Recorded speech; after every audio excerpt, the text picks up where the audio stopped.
Okay, so I'm going to cover the content that we did not cover in class, in which that it includes, again, the amount of content is very small compared to the content we covered previously.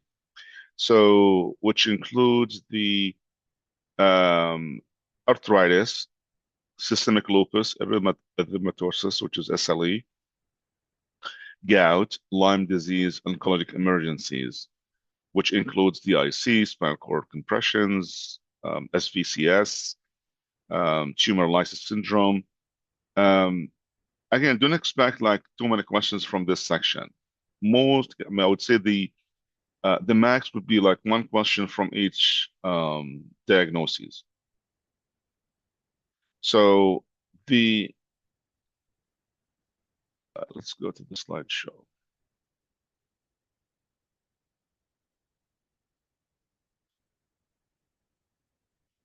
All right.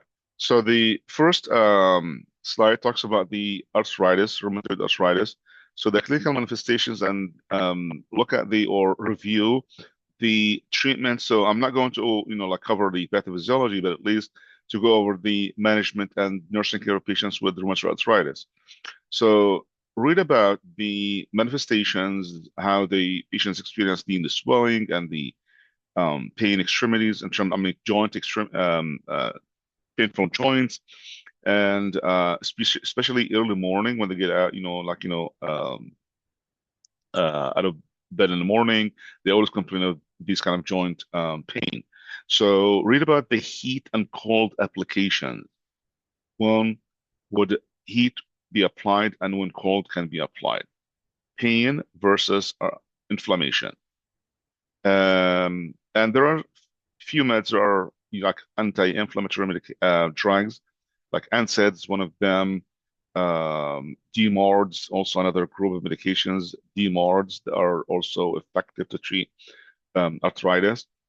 The read about also we've been covering this all the time, which is the chronic use of corticosteroids, which is effective drug also to treat arthritis because it's anti-inflammatory disease. So whatever we cover in endocrine system about the steroids, it's the same right here. So this is one of the chronic illnesses or disorders that in which that patients will at some point they will be on lifelong or long-term use of steroids. So it's the same knowledge that we covered and endocrine system will apply here as well. Patients with SLE, patients with other chronic diseases on steroids, the same knowledge base should be covered in terms of um, taper off the medication if it's being or will be used for short term. Also, the immune system deficiency or affecting the immune system or lowering the immune system, the steroid, because it's immunosuppressive drug. So we apply the same knowledge base in all chronic diseases in which that steroids are going to be used. So again, the immune system deficiency, the tapering off of that short-term use, the side effects of steroids, and we highlight, the complications or adverse effects of steroids at all time, all the time in class. We said it's delayed wound healing, hyperglycemia, osteoporosis, GI bleeding, like peptic ulcer disease. Um, the Also read about the significance of the physical therapy during the course of the disease process, which is rheumatoid arthritis. And this slide differentiate between or comparing between the RA and OA, the rheumatoid arthritis versus the osteoarthritis. Rheumatoid arthritis as an autoimmune disease, it affects both sides of the body equally. However, that the osteoarthritis affects only the joint, may affect both joints, but most likely patients usually have the effect of the osteoarthritis of one joint, like right knee, let's say more than the left knee, for example. So it's not the same. You might expect that patients or see patients with both knees are affected with OA, but will not be at the same level. But with RA, because it's autoimmune disease, so it's within the blood, which means that the antibodies are there attacking, and you will talk, we'll read about the pathophysiology. You'll find that it's an autoimmune disease. So which means that both sides of the body would be equally affected. Now, so this is a good, slide that differentiate between the arthritis, rheumatoid, and osteoarthritis. We covered osteoarthritis in adult health too when we went over the uh, surgical interventions for OA, like knee replacement, hip replacement. That is treatment for OA, or the optimal or the best treatment or effective treatment for osteoarthritis. Rheumatoid arthritis as an autoimmune disease, medication, exercise, and lifestyle management.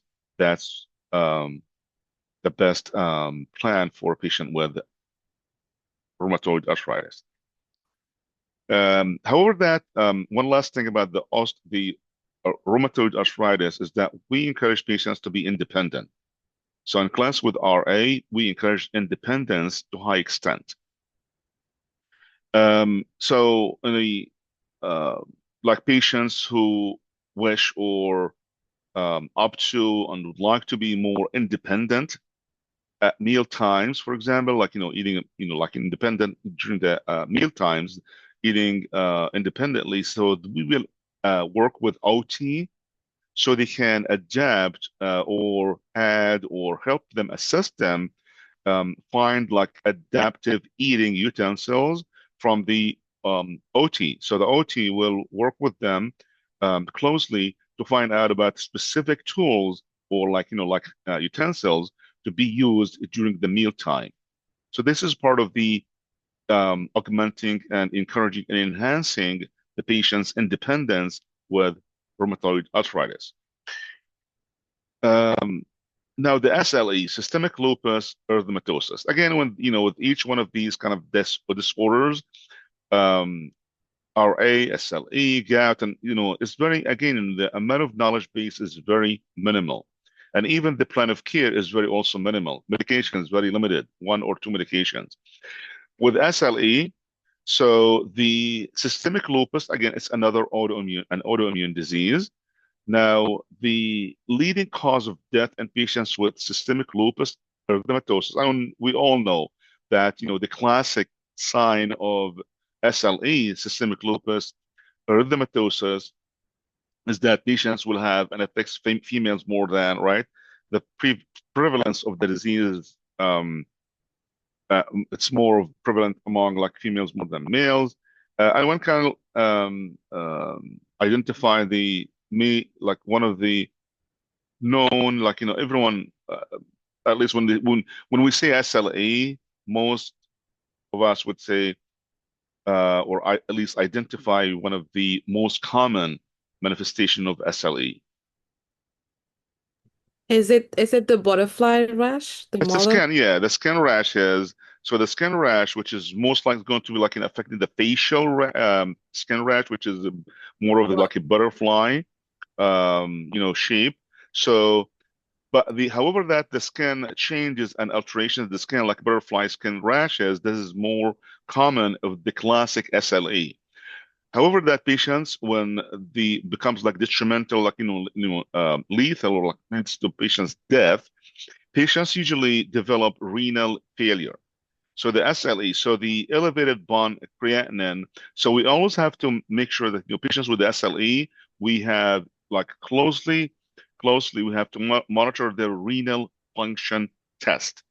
Could be monthly, depends, or 3 months or 6 months, but we need like a routine, um, frequent, renal function test. So whenever you see like elevated bond, elevated creatinine, low GFR, all of these are significant elements or lab findings to indicate the possible what is called the lupus nephritis. And there's a need for, at that point, So we need like frequent, right? Like routine renal function tests with SLE because we would like to identify or at any point when there is an elevated BUN, creatinine, low GFR, and there should be that at that point, at that time, we need to change the patient therapy to prevent any further renal damage. This is one of the major concepts in treatment, like in the management of patients with SLE. Now, the um, diagnoses, usually patients have a positive lupus erythematosus cell prep, which is called LE. It will be positive. And also the ANA would be expected to be also positive, ANA positive in patients with SLE. Patients also will have because that's an inflammatory, autoimmune, but there's an inflammation, chronic inflammation. So they're expected to have an elevated ESR, erythrocyte sedimentation rate, to be higher than 20. That's a sign of inflammation. So that's expected to have a higher level of, rate of the ESR. They are very common, like in patients with SLE. In addition to also, there will be anemic, like anemia and PLT, which is platelet count. That will be also low. So they have anemia, number one, which is H&H will be very low. And also they will have a low platelet count, which is usually less than 140,000 platelet count. So they have elevated LE, elevated or positive LE, positive ENA. They have elevated ESR, higher than 20. They also have low platelet count and they are anemic. So this is like common in terms of diagnosing and lab values in patients with SLE. Now, about the skin, given that there is a skin rash, there is, a high level of um, effect of LE or SLE disease and autoimmune affecting the skin. So the sunlight or any prolonged exposure to ultraviolet light is going to exacerbate the condition and make it worse and make the skin rash even more severe. And that may precipitate renal manifestations, kidney dysfunctional manifestations. So protection from sunlight, especially prolonged exposure to sunlight or ultraviolet light should be avoided because that would exacerbate the condition and may precipitate the renal manifestation. So we as much as we can to teach them and to let them know about the importance of the limiting the sun exposure and to suggest ways to avoid direct sun exposure. Now the path, next one is going to be gout. So that's all about the SLE, not that much. Of content or nursing management gout. Gout, which is it's a metabolic disease or metabolic disorder in which that there is a alteration in the metabolism of the uric acid. So uric acid is the byproduct of what is called the purines, which is food or diet component in our diet. Purines, metabolism results in what is called uric acid. So the uric acid now in patients who have or susceptible to develop this gout disease, that there is a problem with the metabolism of the purine to become uric acid.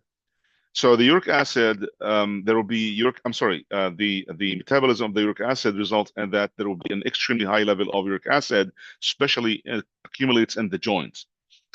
So the client teaching, so the treatment for gout or patients with gout, there are only two medications, allopurinol and colchicine. allopurinol, like Xylol, Xylopram, brand names, and colchicine.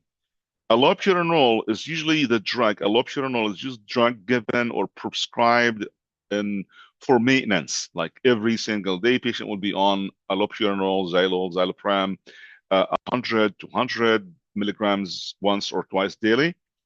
However, that patients with gout, at some point, they develop eating like, red meat or sardines, or they eat like, food that or drinking so there are certain like, drinks like red wine that is high in purine or may result in the high uric acid. So there are a few things that are in the patient's diet that should be limited. So that's some of the knowledge base that we need to review and to identify the food that is in high in purine or uric acid. So, like alcohol intake can cause a gouty attack. So patients should restrict and their in their diet. Dietary restrictions should include any food that is high in purine or uric acid.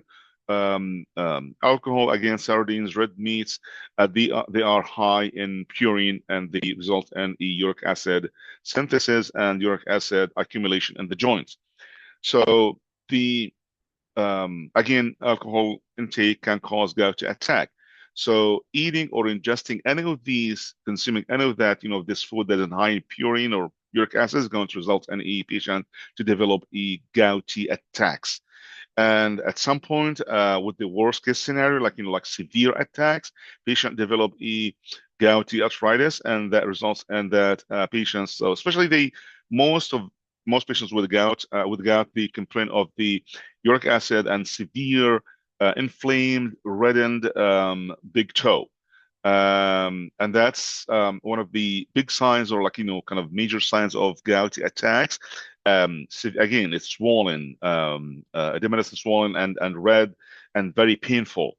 That's from uric acid accumulation, affects all joints, but the most affected one is will be the big toe.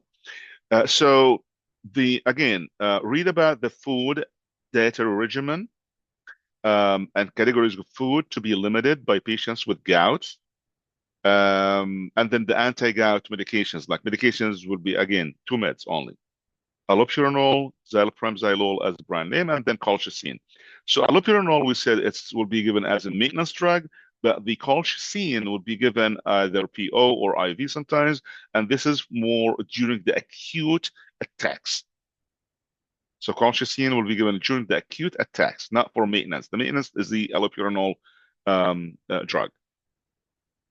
So, so these medications, they inhibit the pathway of uric acid synthesis, and they will decrease the blood level of uric acid and prevent precipitation of the uric acid in the joints. So that's very quick, the mechanism of action of these medications. Again, we said sardines, red meat, alcohol, wine, that can increase the gouty symptoms. And so the intake of for example, they can replace, for example, red meat with chicken, because chicken has a lower uric acid and purine or uric acid than beef. That's kind of will be nursing suggestion for patients with gout. They have to increase the fluid intake. So fluid intake should decrease the uric acid levels. So fluid encouraged, restrict consumption of food that is in high in purine and uric acid, and you have to list them and at least just to know some of them for questions that are like application to this knowledge base. Any questions so far?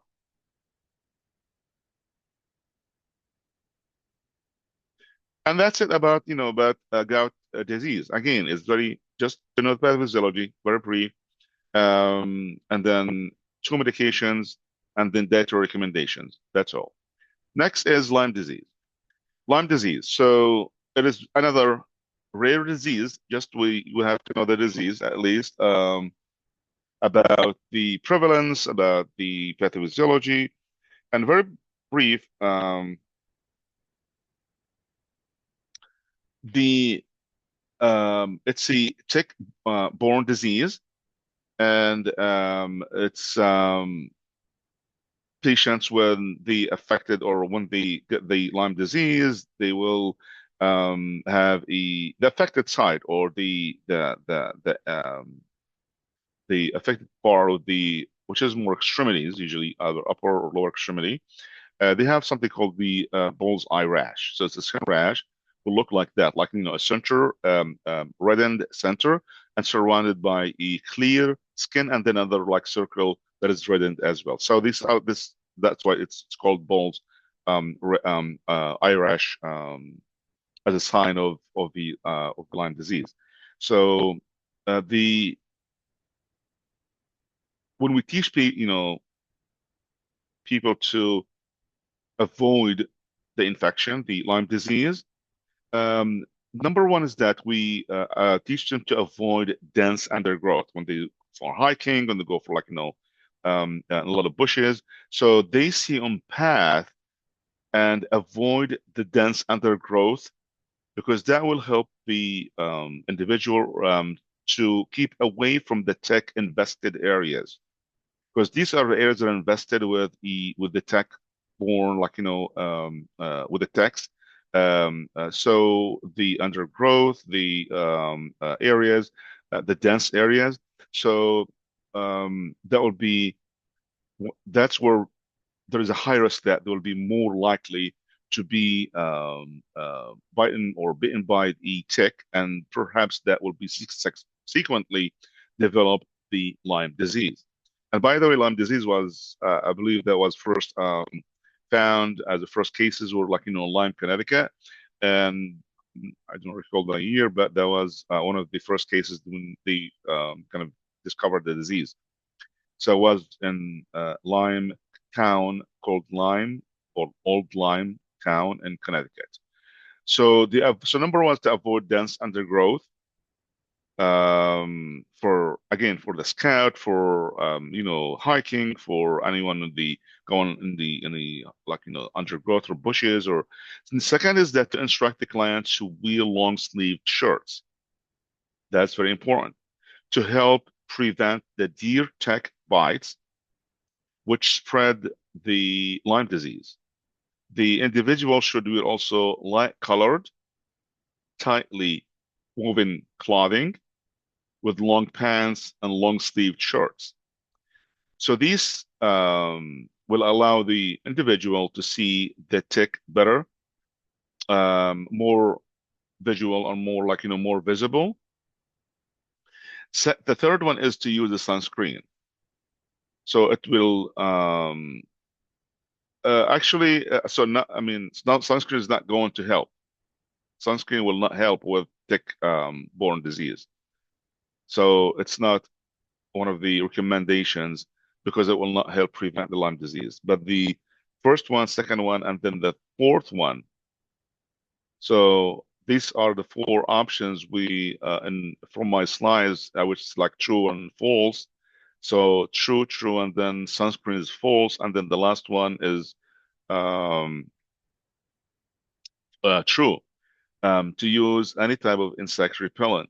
The insect repellent should be used because it will it should be used. So there is a special because there is a special repellent, not anyone. It's called the DEET, which is a diethyl chulamide, DEET. It's a very effective insect repellent for or to prevent the Lyme disease. So it's not any, and again, insect repellent, but it's very specific one.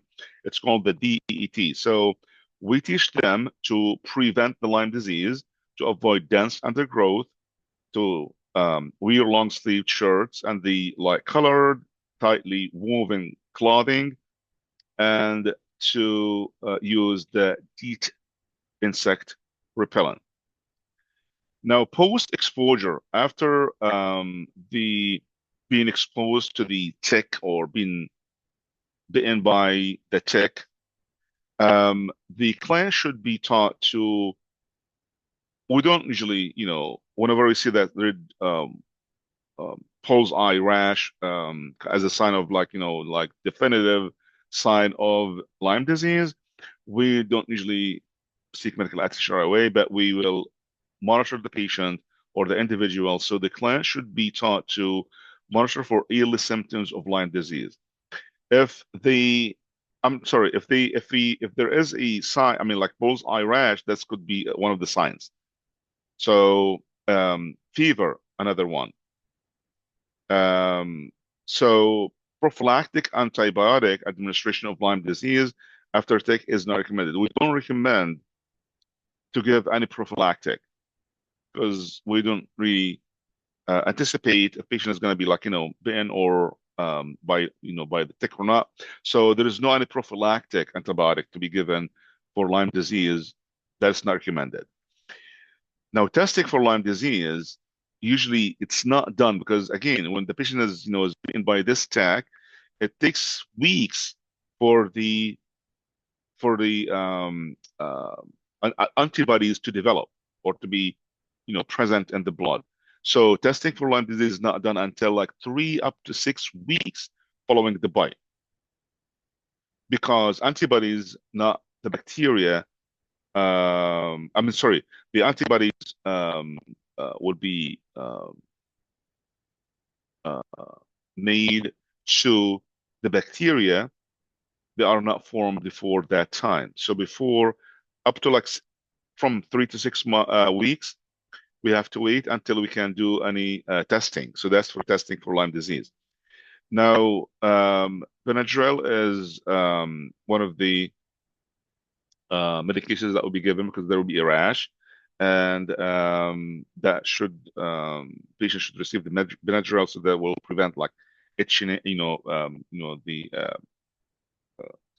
skin itching, and so the dosage of Benadryl diphenhydramine Benadryl should not be more than 50 milligrams per dose. Usually it's 25 milligrams.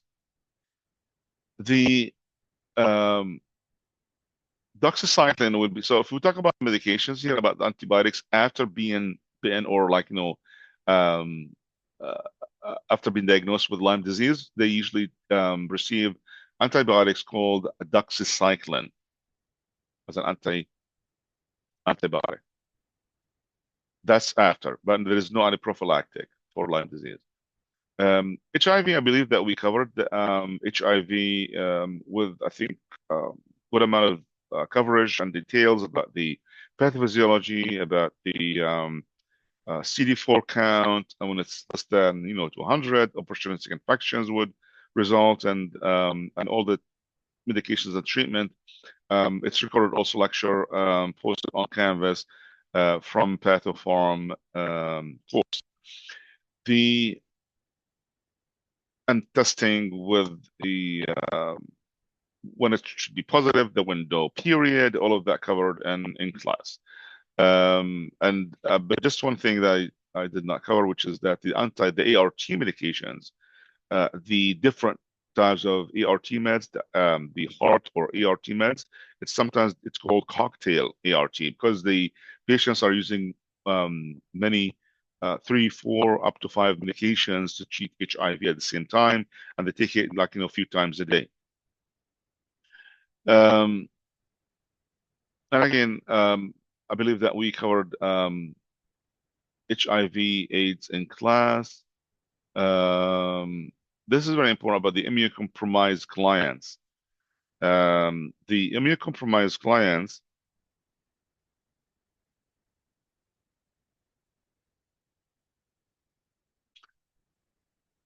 and conceptually covering or understanding this slide is that this information applies to any patient who is immunocompromised. HIV/AIDS patient, patient on steroid medication, patients on immunosuppressive medications, patients with any disease that has to do with the immune system suppression. So incompetent immune system for any reason, any disease, any ailment is going to result in that we have to avoid the following and teach the patients to avoid all these things. Number one, large crowds, and we know why. Individuals who are sick and with any type of infection, even flu. Change cat litter boxes because that is a source of a toxoplasmosis. And again, toxoplasmosis, it should be not harmful for patients who have a competent immune system. And for the same reason is that toxoplasmosis is present in the sand. So play with sand should be also avoided because that's full of toxoplasmosis, which is bacteria that doesn't harm immunocompetent individuals, but the immunocompressed or immunocompromised may develop toxoplasmosis as an opportunistic infection, and it's a very dangerous one. So, eating fresh fruits and or vegetables, drinking juice that are being sitting in the room temperature for more than 1 hour, that's not recommended because that would be like, a good, like, it will harbor the bacteria, especially, or I mean, all different types of bacteria that is not, again, it's not harmful for the immunocompetent, but would be harmful for the immunocompromised patient, and in which that it will result in a opportunistic infections. And read about the PCP, pneumocystis carinii pneumonia, as an opportunistic infection that will, which is one of the signs of or criteria for for AIDS. DIC. And before I go to DIC, also make sure that you read about the prophylaxis and the treatment post-exposure prophylaxis. Prophylaxis and post-exposure treatment. So post-exposure with any bodily fluids of an HIV positive client, they need, like for needle stick, for example, the exposure should be like an exposure site should be washed with soap and water, for example. Flushing with the water is required for mucous membrane exposure, like eye, for example, splash, or then that should be like, doing the, you have to exercise that, flushing the eye with the water as well. Occupational exposure is also an urgent concern, and the with the needle stick, that's an occupational exposure. So it should be also, we should seek medical attention immediately whenever there is a needle stick with a bodily fluids of an HIV positive client. The treatment. What about also the treatment? So after the cleaning, we do we seek medical attention, and then the third one we ask for medication, and the med here is going to be the ART meds, and the ART meds will be given supposed to be given within 1 to 2 hours of the post exposure, and it should last about 4 weeks. And awaiting for the result. If the results of HIV antibody testing return positive, then patient should be started the treatment that will continue for lifelong. How many weeks they should wait, Professor? Waiting, not waiting. Here it's that preferably that we will test within the treatment should be given within 1 to 2 hours, and that will last for 4 weeks. Oh, Awaiting, because we are going to we will wait for the antibody test. Remember that window period? So we're going to wait for the final results of if that's positive or negative. If that's positive, then it will continue, right, for the treatment for the rest of their life. So the nurse's exposure requires what is called the PEP, the prophylaxis post-exposure. That will be 2 drugs for healthcare employees. Will be for healthcare like nurses. They will be taking the 2 medications. We mentioned that in class. We said will be given for 28 days. For 28 days. But the prophylactic will be taken for 4 weeks until patient, results as final, that is come as negative, and if positive, then they will be on for the rest of their life. The DIC, which is a disseminated intravascular coagulation, the patients with DIC, very quick pathophysiology, they develop two things at the same time. They have a small, tiny blood clots, thromboses, all over their body, and they have, which will be evident, visibly, you can see that as tiny pinpoint skin rashes, or like pinpoint reddish kind of areas on the skin. These are this is a reflection of the tiny blood clots.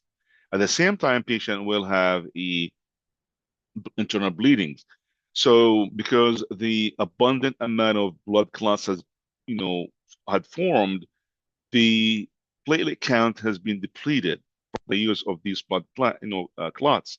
So the platelet count will be depleted, and then patient will have a thrombocytopenia and at risk for bleeding. So at the same time, they have a blood clotting and a bleeding simultaneously.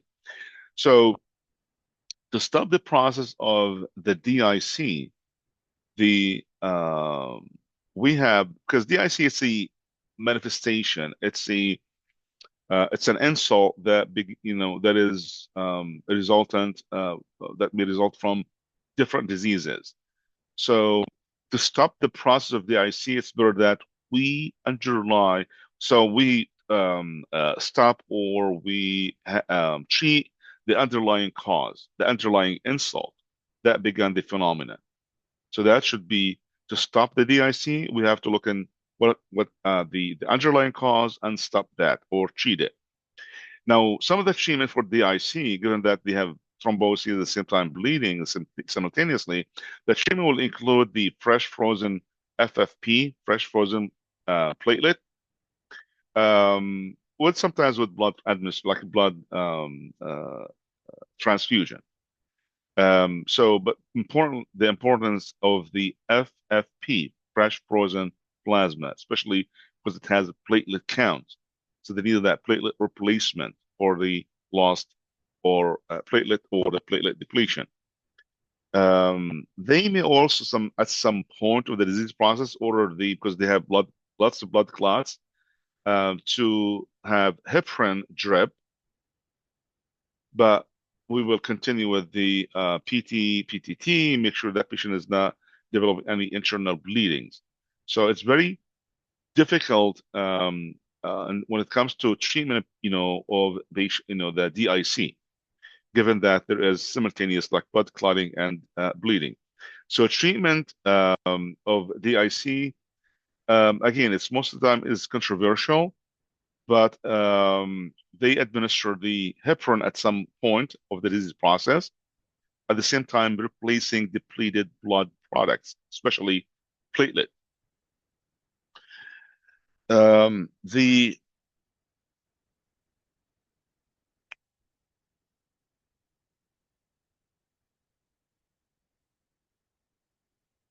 Okay.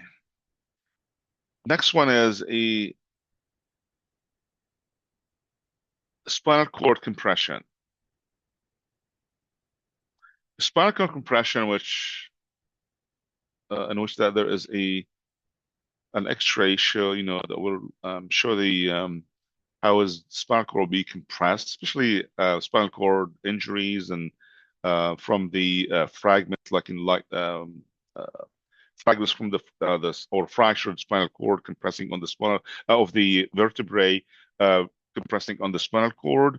So the patients would have a back pain, usually that will occur prior to the neurologic deficits.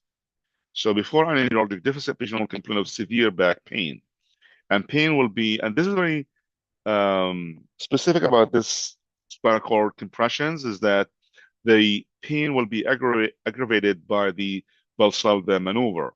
When they go to the bathroom, try to strain the bathroom, that will, that will aggravate the back pain. The neurologic problems are specific to the level of the spinal cord compression of that thoracic, that's lumbar, so and that gets at some point when it's complete, like severe compression on the spinal cord. At some point, it may lead to paralysis. Patient become paraplegic.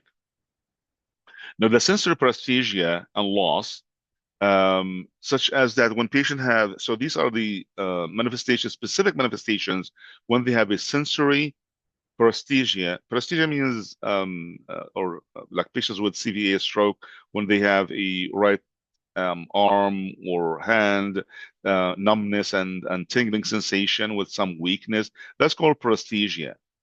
So the sensory paresthesia and loss, that is, here it affects the lower extremities, toes and feet, and they will have that kind of, so they will have the sensation of heaviness in the arms and legs. So arms and legs means, it's supposed to, at this point, the level might be thoracic and maybe cervical. So thoracic cervical level, it may result in heaviness or sensation of heaviness in the arms and legs. They may have also numbness or tingling in the hands or feet. Again, it depends on the level of the spinal cord compression. They also, sometimes they are unable to distinguish between being hot or cold. So inability to distinguish hot and cold. And most likely, unless they are become like, quadriplegic or paraplegic, that they will have unsteady gait. So unsteady gait, another sign. So these are like 4 signs of the sensory paresthesia and loss from the spinal cord compression, sensation of heaviness in the arms or legs, numbness or tingling sensation in arms and or feet, inability to distinguish hot and cold, and steady gait. In addition to, they may end up with changes in the bowel or bladder function, unable to control, like, going to the bathroom. It's like different levels. Complete loss, become unable to control bowel movement or urination. So the spinal cord compressions, the patients,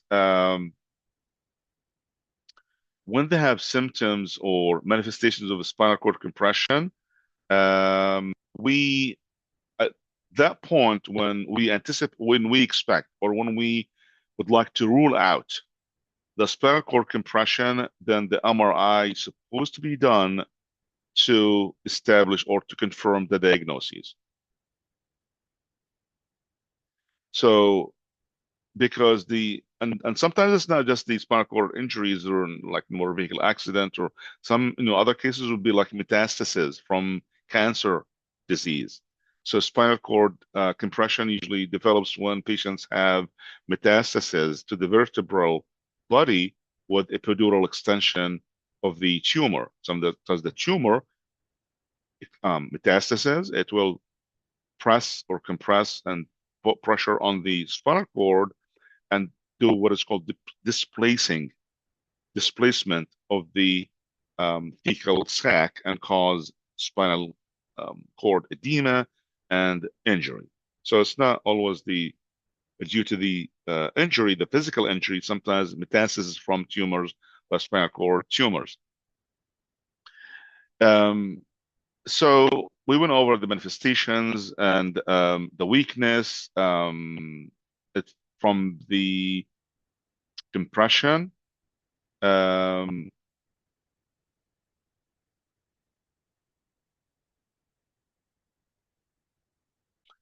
One of the clues that, or like significant signs that may assist us diagnose patients with spinal cord compression is that the um, pain symptoms may represent spinal cord injury that would include pain. So the pain here that is going to be heightened, more severe or worse with when the patient is in recumbent position, when they are um, recumbent position, a supine position, for example, or when they when they are in the bathroom to have that kind of Valsalva maneuver, and that's when we could indicate that these kind of two signs, recumbency and Valsalva maneuver, both it may indicate the patient has this type of spinal cord injury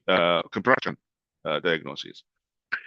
Now, for the treatment, initial step for the treating patients with spinal cord compression, first of all, they sometimes they do, especially because most of these cases due to the metastasis of spinal cord tumors, so they do radiation therapy. Or sometimes in neurosurgical interventions, like removal of the surgical removal of the or excision of the affected part of the spinal cord by removing that compression surgically.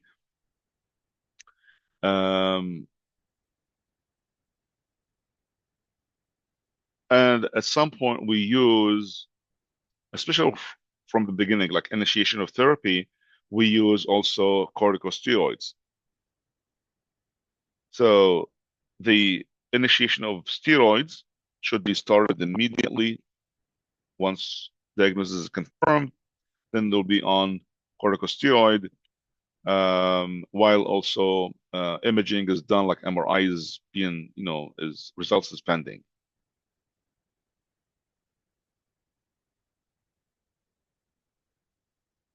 For the steroid, usually we give high doses of steroid. So will be given corticosteroid will be given to reduce the swelling around the spinal cord and will alleviate the symptoms.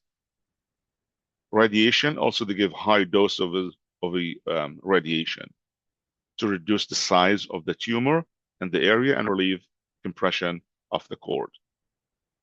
About the surgery may be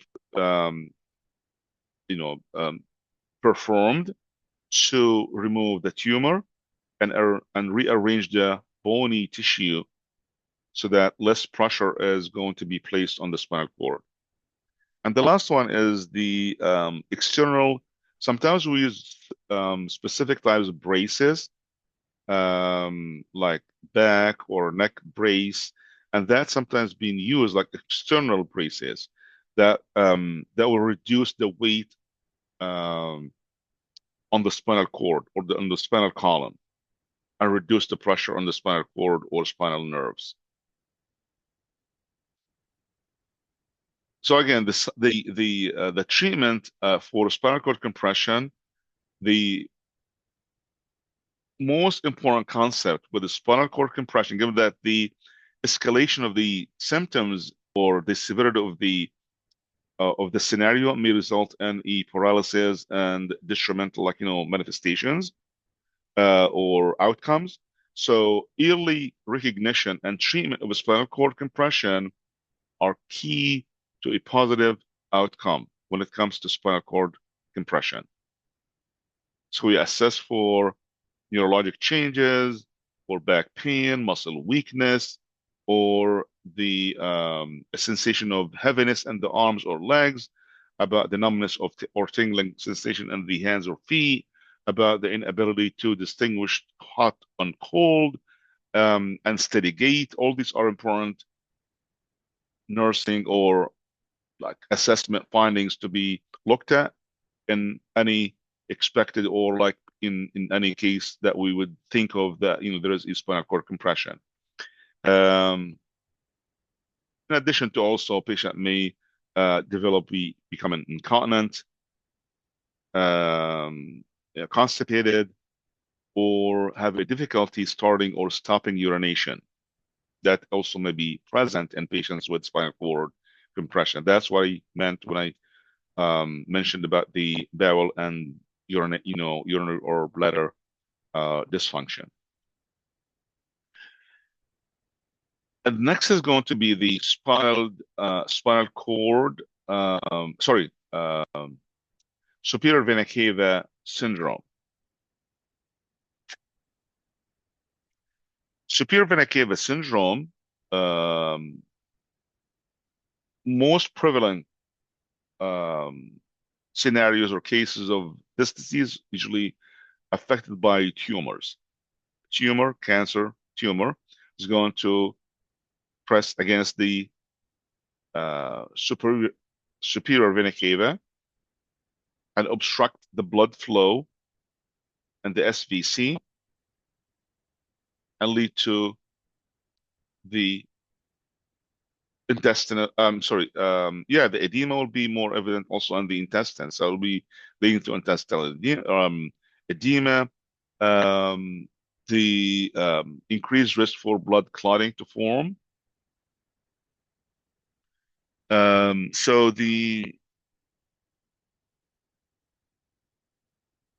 it's life-threatening emergency in which the patients with lymphoma, with lung cancer, sometimes develop this type of disease or complication.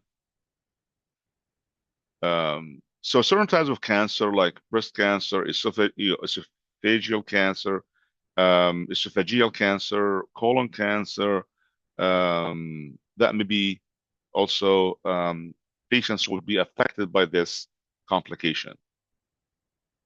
Now, the risk factors, some of them make sense, others don't. Like, for example, patients with who had like goiter, which is enlarged, patients with enlarged thyroid gland, goiter. That's one of the risk factors. Fibrosis of the mediastinum, which is the space between the lungs, which is like the space where the heart is located. It's called mediastinum. So sometimes fibrosis of that mediastinum could result or lead to that SVCS. Radiation therapy as a therapy, it could also lead to the SVCS. Pneumothorax, patients with sometimes the implanted pacemaker could result in SVCS. So again, some of these make sense, doesn't, others would not, but at least that these are risk factors for the SVCS. Even the insertion of another risk factor would be like the insertion of the large bore central line in SVC, sometimes result in SVCS. So the manifestations, especially in early morning, facial edema and swelling of the upper extremities, the tightness of the collar, or like short collar, that is called the Stroke's sign. That's due to the swelling of the facial, including the neck edema or edema around the neck. Distension of neck and chest veins. Patient also with SVCS, they may be presented with a non-productive cough, shortness of breath, and flushed skin. And most likely is going to be the facial and the upper trunk, in addition to fatigue. So again, the SVCS, it results from the obstruction of the superior vena cava by a tumor thrombosis. And the clinical manifestations include facial edema, preorbital edema, distension of veins of the head, neck, and chest, headache, seizures sometimes. And the most common causes are going to be the lung cancer, non-Hodgkin's lymphoma, metastases, especially of other cancers like lung cancer, breast cancer. And sometimes, again, I said one of the risk factors is the presence of central venous catheter, and or previous radiation. Sometimes result in increasing the risk for the development of that SVCS. To treat SVCS, usually it's treated with radiation therapy to the site of the obstruction, targeted to the site of obstruction. The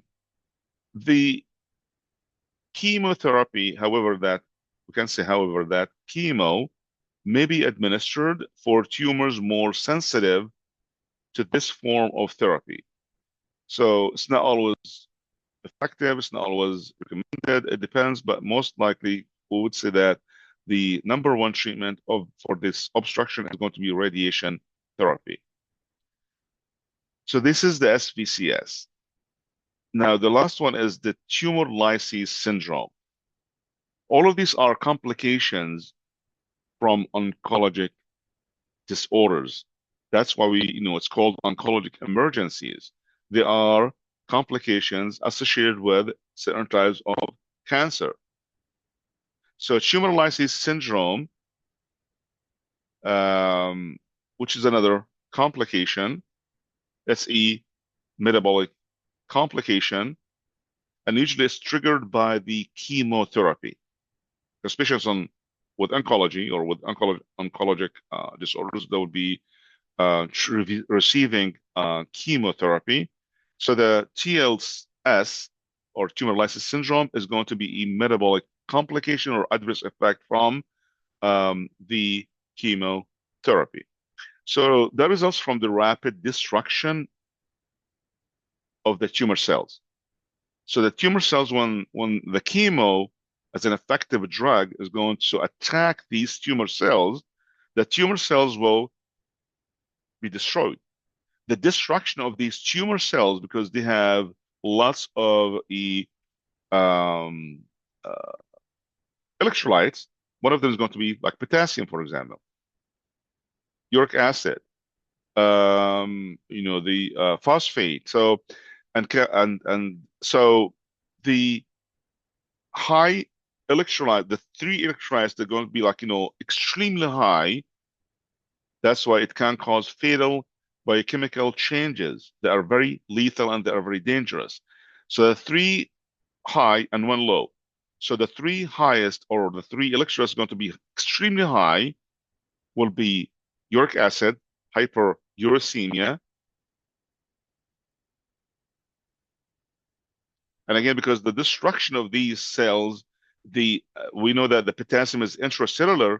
So all that potassium with the mass destruction or the massive destruction from the chemotherapy to these tumor cells, the destruction will result in extremely high level of potassium to leave these destroyed cells into the blood. So they result in a hyperkalemia, hyperuricemia, and hyperphosphatemia. And we know with hyperphosphatemia, the calcium will be very low. So that's going to drop the calcium level to develop hypocalcemia. So if you're going to say the 4 hallmark signs here, the 4 hallmarks like signs of a tumor lysis syndrome, again from chemo, resulted in destruction of the tumor cells and re-eruption of all these electrolytes: hyperuricemia, hyperphosphatemia, hyperkalemia, and hypocalcemia, and that would result in lactic acidosis. Given this lactic acidosis and the hyperphosphatemia, and remember the patients with CKD and with the ESRD, and how it's very when you say hyperkalemia, hypocalcemia, and hyperphosphatemia, very similar to a patient with, and lactic acidosis, by the way, is that this is very similar to and typical to a patient with ESRD. So the primary goal is preventing renal failure and the severe electrolyte imbalances. So we have severe electrolyte imbalance here, hyperuricemia, hyperphosphatemia, hyperkalemia, and hypercalcemia. So again, the primary goal is to prevent kidney or renal failure. So we increase the urine. We're going to increase the urine production, like, increase, like patient will receive hydration, a good IV hydration therapy, IV fluid, and we will decrease also uric acid concentration. So uric acid will be, so with the high flow of IV fluids or IV fluid, IV fluid intake, that will result in, first of all, decreasing increase the renal function and renal output, and also that will increase to get rid of that uric acid. So we can decrease the hyperuricemia. At the same time, also we fix the hyperphosphatemia, so fluid intake. So hydration is a key to treat TLS. It will prevent the major complication associated with, especially with the electrolyte imbalances associated with the TLS. So because the hydration will dilute the serum potassium level and increase the kidney filtration and flow rates.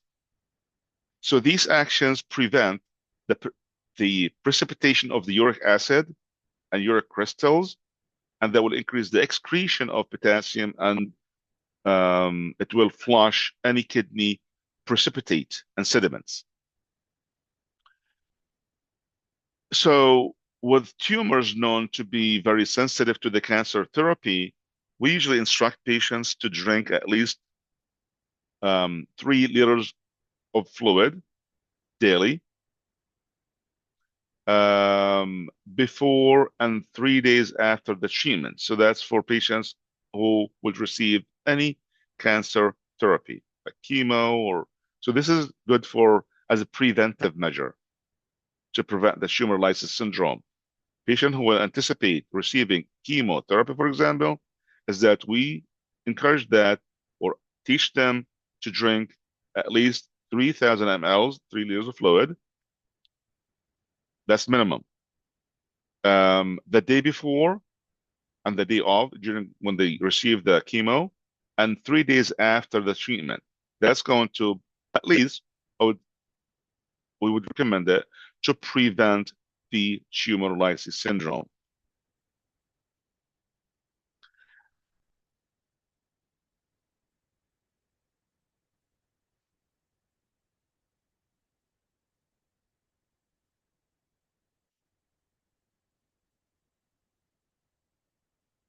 So management of the tumor lysis syndrome becomes more aggressive for patients who become hyperkalemic or hyperuricemic. So again, we might, other than the fluid, like IV fluids, also we can add, in addition to the fluids, we can add a osmotic diuretic medication to enhance diuresis. So diuretic medications are given to increase the urine flow through the kidneys. So these agents are used to avoid I'm sorry, we will give the fluids to prevent dehydration, and we give diuretics to enhance the um, excretion of the electrolytes that are extremely available in the blood, such as uric acid, potassium, phosphate.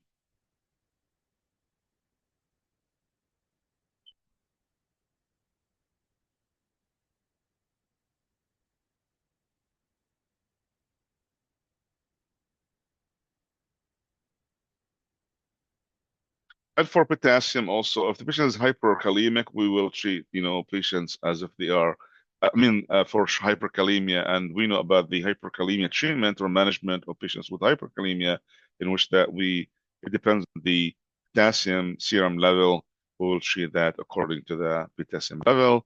If that's a oxalate, or if it's glucose mixed with insulin and given intravenously, or the dialysis. It depends on the hyperkalemia level. So that this concludes the oncologic emergencies.